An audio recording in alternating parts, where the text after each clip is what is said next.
Healthcare is likewise an investment in our social infrastructure, and it is also transformative economic policy. Right.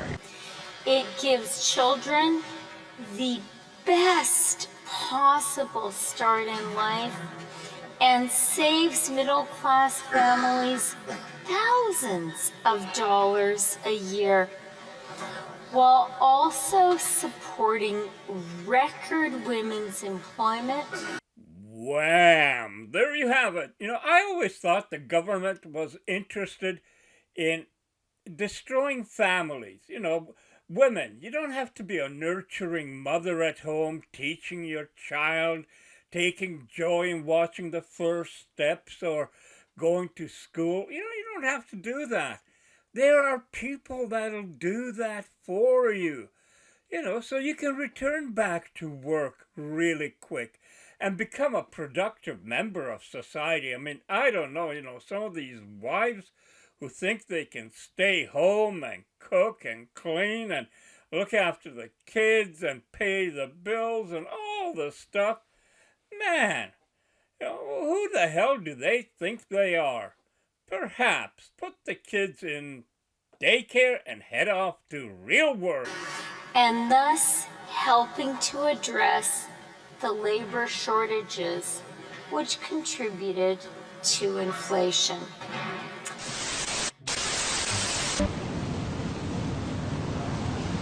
Right. Many Canadians are struggling to meet monthly bills, according to a recent survey. Yeah, the new Leger poll found nearly half of us are living paycheck to paycheck, with most young people likely to say their finances are in poor shape. People over 55 were likely to say they were faring well, and more men than women have reported being in stable financial situations.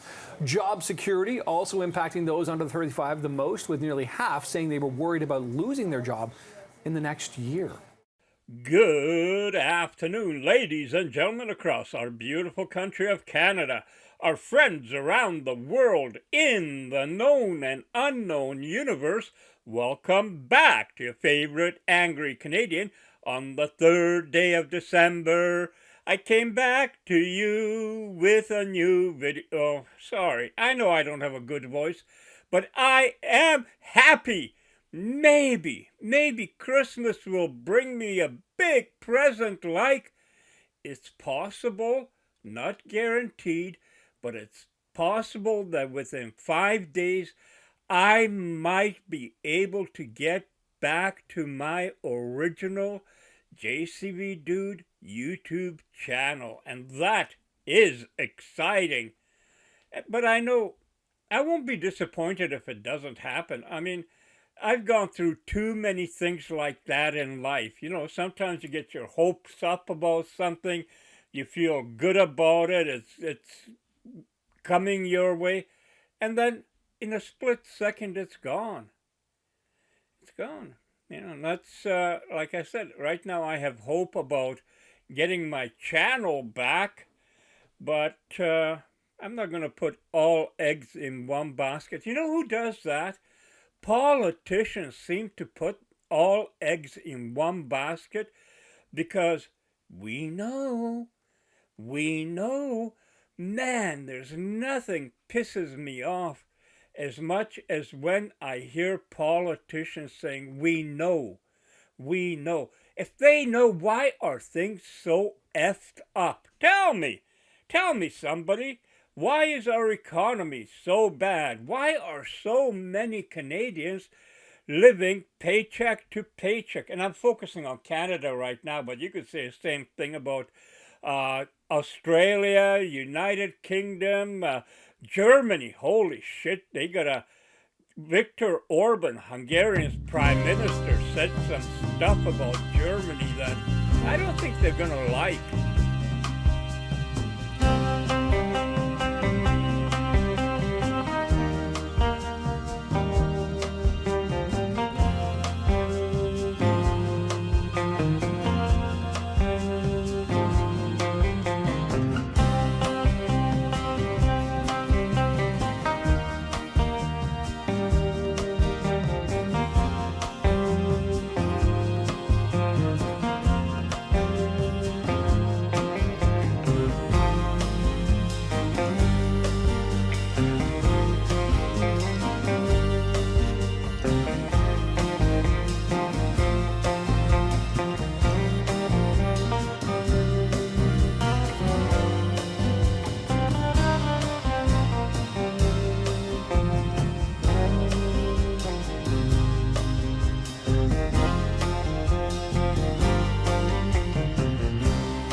And again, there go the pesky Hungarians, not knowing that they're just a small country and they gotta follow orders.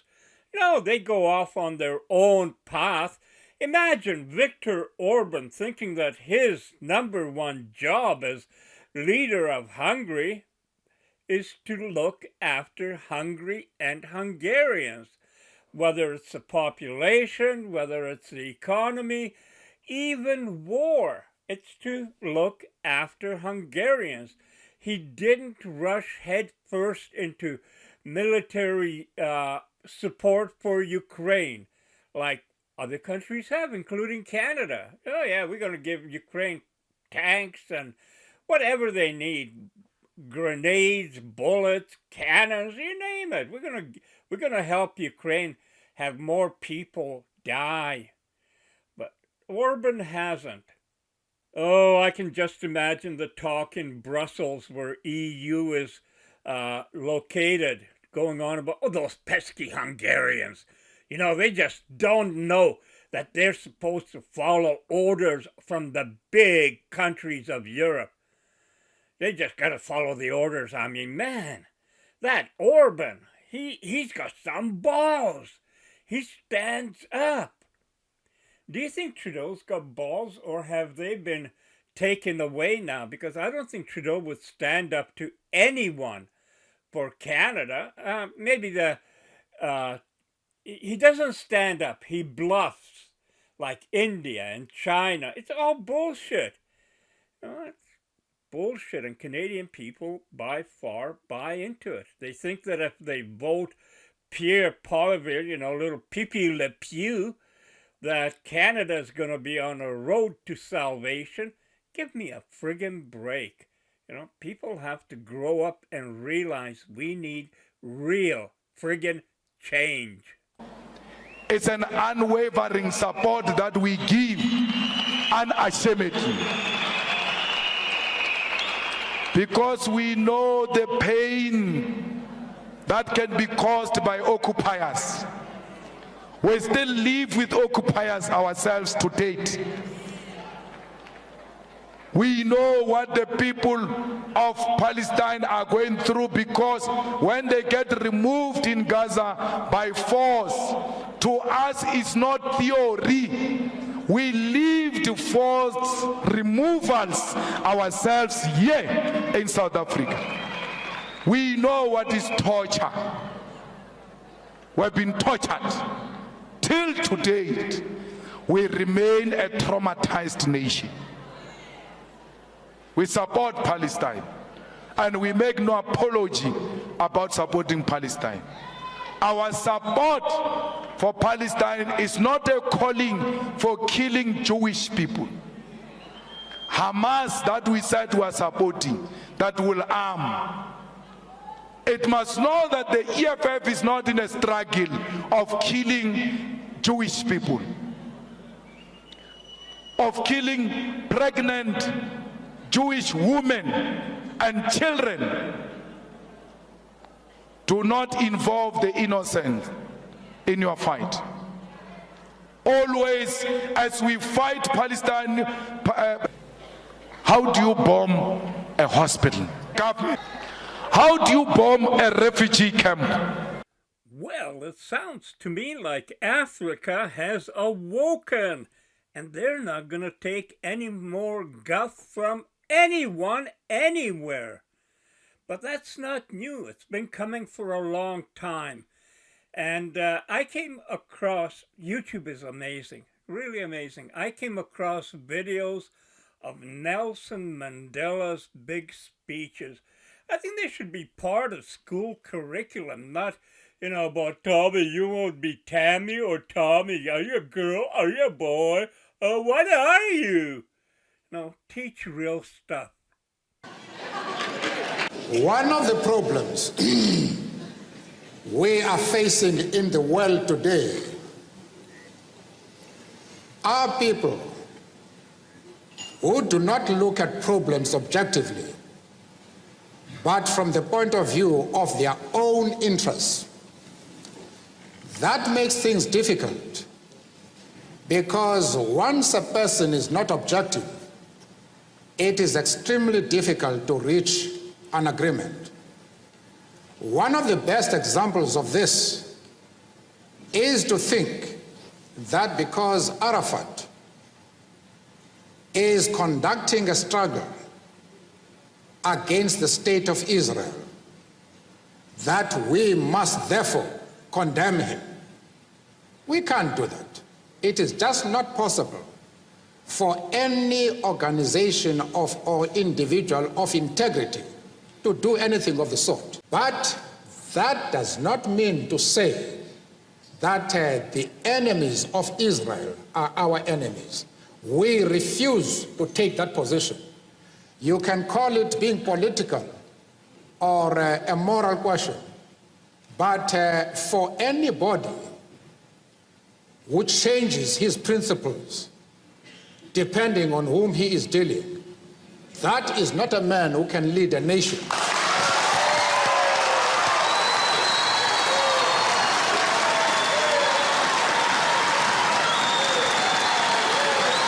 I expect you to be consistent.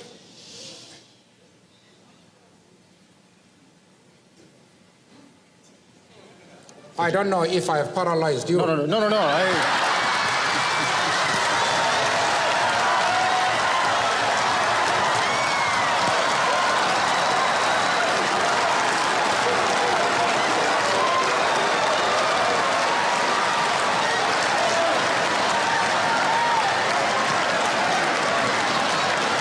So, it would appear that Justin Trudeau is not fit to lead a nation. I mean, listen to Nelson Mandela. Anyone, a person, Trudeau, changes his principles like he changes his socks. He's got no values. He's got no ethic. He's got no friggin' morals. And he should not have a friggin' job in government. As a matter of fact, for all his sins, he should be heading off to prison. But that's another story. A lot of great people out there talking, and for the end, I've got Malcolm X. You got to listen to it. We want freedom by any means necessary. We want justice by any means necessary.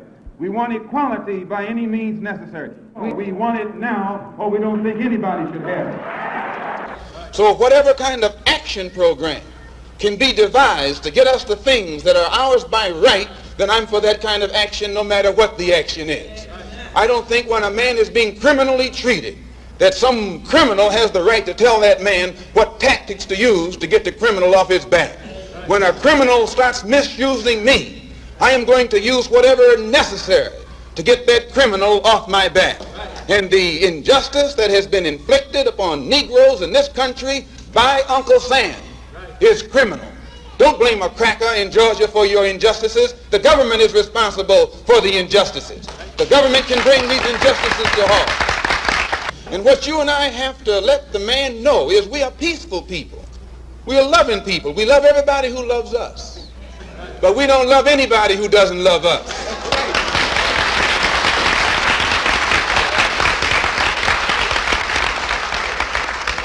We're nonviolent with people who are nonviolent with us.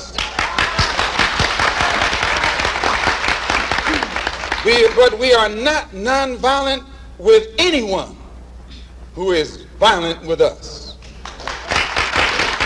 But when someone attacks you, when someone comes at you with a club, when someone comes at you with a rope, when someone comes at you with a gun, despite the fact that you've done nothing, he tells you, suffer peacefully.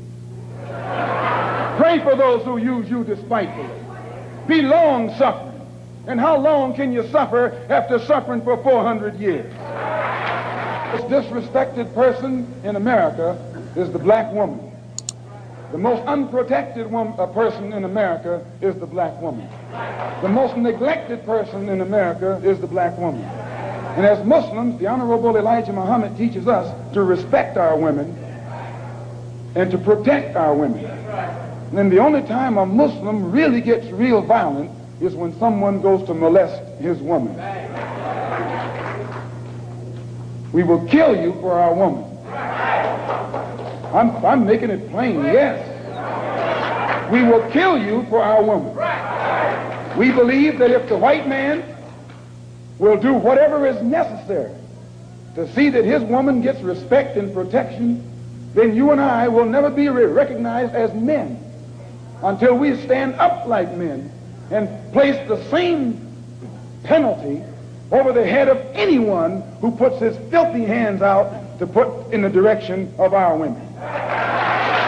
That whenever a people come to the conclusion that the government which they have supported proves itself unwilling or proves itself unable to protect our lives and protect our property because we have the wrong color skin, we are not human beings unless we ourselves band together and do whatever, however, whenever is necessary to see that our lives and our property is protected. And I doubt that any person in here would refuse to do the same thing were he in the same position. I'm speaking as a black man from America, which is a racist society. No matter how much you hear it talk about democracy, it's as racist as South Africa or as racist as Portugal or as racist as any other racialist society on this earth. The only difference between it and South Africa preaches separation and practices separation. America preaches integration and practices segregation. This is the only difference. They don't practice what they preach. Whereas South Africa preaches and practices the same thing. I have more respect for a man who lets me know where he stands, even if he's wrong, than the one who comes up like an angel and is nothing but a devil. And the only way we can bring about a change is to talk the kind of language, speak the language that they understand. The racialist never understands a peaceful language. The racialist never understands the nonviolent language. The racialist, he's spoken his language to us for 400 years. We have been the victim of his brutality. We are the ones who face his dogs that tear the flesh from our limbs, only because we want to enforce the Supreme Court decision. We are the ones who have our skulls crushed, not by the Ku Klux Klan, but by policemen, only because we want to enforce what they call the Supreme Court decision. We are the ones upon whom water hoses are turned with pressure so hard that it rips the clothes from our back. Not men, but the clothes from the backs of women and children. You've seen it yourself. Only because we want to enforce what they call the law. Well, anytime you live in a society supposedly based upon law, and it doesn't enforce its own law because the color of a man's skin happens to be wrong, then I say those people are justified to resort to any means necessary to bring about justice where the government can't give them justice. Let us remember that we are not brutalized because we're Baptists. We're not brutalized because we're Methodists. We're not brutalized because we're Muslims. We're not brutalized because we're Catholics. We're brutalized because we are black people in America. They put Moses in jail. They put Daniel in jail. Why, you haven't got a man of God in the Bible that wasn't put to jail when they started speaking out against exploitation and oppression.